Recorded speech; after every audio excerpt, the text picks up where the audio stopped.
Welcome to the Explainer. Looking through today's source material, we found a shockingly common multiplier mistake that even top-tier students make when calculating data storage sizes.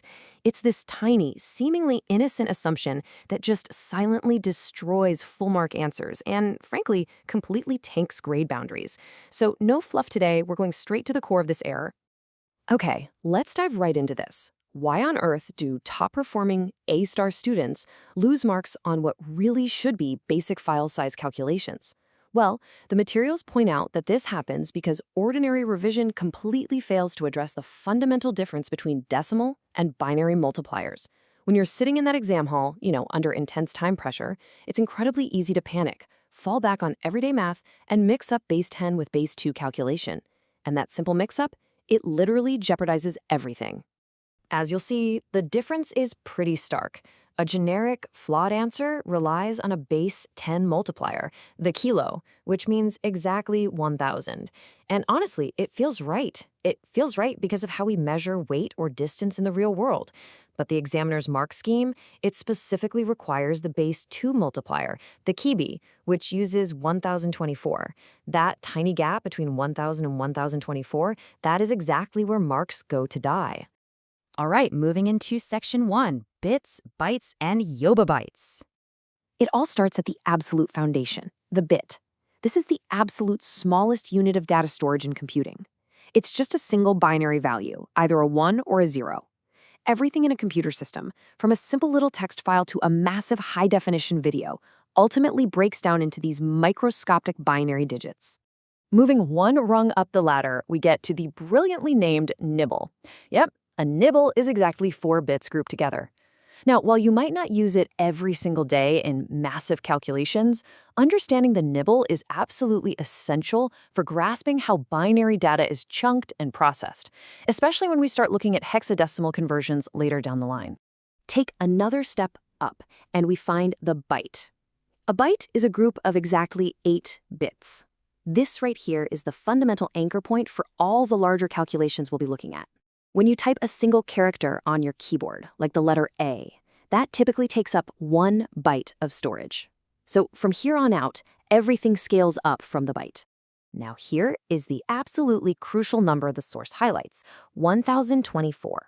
You might be wondering, why are there 1,024 bytes in the next unit up, rather than a nice even 1,000? Well, it's because binary uses powers of 2. While kilo is 10 to the power of 3, kibi is 2 to the power of 10, and 2 to the power of 10 equals exactly 1,024. No way around it. Let's take a look at how this structures our entire storage mapping.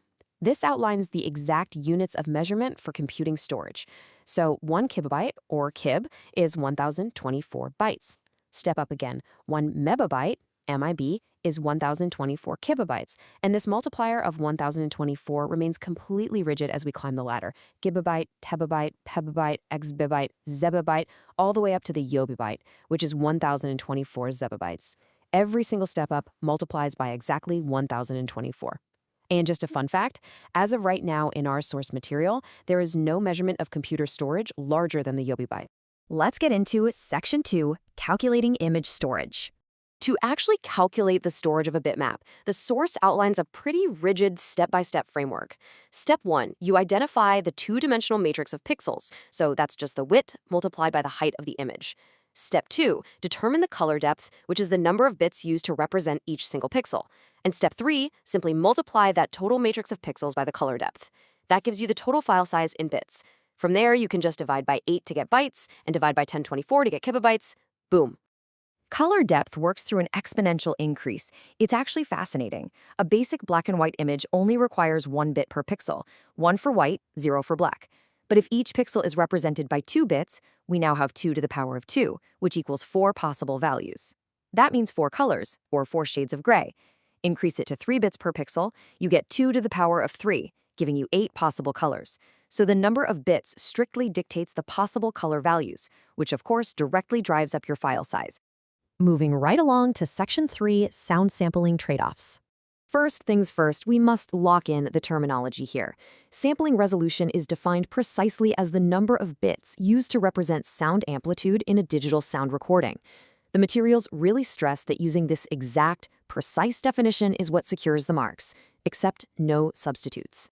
But here is the critical trade-off you need to understand. If we compare a 32-bit sampling resolution to a 64-bit sampling resolution, what actually happens? Well, using more bits heavily increases the accuracy of the digital sound representation. It's going to sound infinitely better. But the painful cost?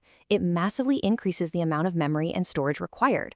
Files become gigantic, which means it takes significantly longer to upload, download, or even just send that sound file as an email attachment.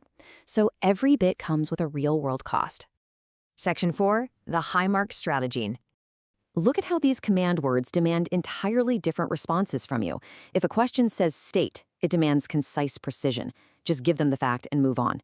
If it says describe, you must provide characteristics. Explain requires you to detail the why and the how.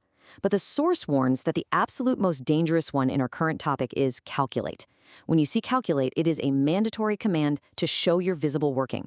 If you just write down the final number, even if it's 100% correct, you are leaving guaranteed marks on the table. You have to show the multiplier. Show the 1024. Finally, Section 5, fixing the flawed answer. Okay, here is the high-stakes scenario. Let's say a student perfectly maps out the math. They look at a 1024-byte file, and they confidently write down their final answer as 1 kilobyte. So what is the critical trap they just fell into? Think back to what we covered regarding base 10 versus base 2. The correction all comes down to the terminology. Calling it a kilobyte implies base 10, meaning exactly 1,000 bytes. The correct answer, the one the examiner's red pen is looking for, is 1 kibibyte, or KID. Because 1,024 derives from base 2, using kilobyte shows a fundamental misunderstanding of binary counting systems. It seems harsh, but that's how it is. Furthermore, when you're applying these calculations, remember this golden rule of exam psychology. Answer scenario questions using the scenario nouns. Generic answers lose marks. Seriously, if the question asks about a hospital's digital X-ray images, don't just say the image size increases. Say the storage required for the hospital's X-ray increases. Tie your incredibly precise kibibyte calculations directly to the specific nouns in the prompt. It shows you're paying attention to the context. To make sure you never miss these critical nuances, you should definitely subscribe to the Ace the Exams YouTube channel. They're the experts behind today's source material to help you excel in your Cambridge examinations. They break down these exact mark scheme traps constantly so you can walk into that exam hall with total, undeniable confidence. But listen, our work here isn't quite done. You've mastered bits, you've mastered bytes, and the strict mathematical realities of storage units. But do you know the hidden traps lurking within other specific question types? The correction sequence continues in our next explainer, where we'll expose exactly how to navigate those traps without losing a single mark. We'll see you there.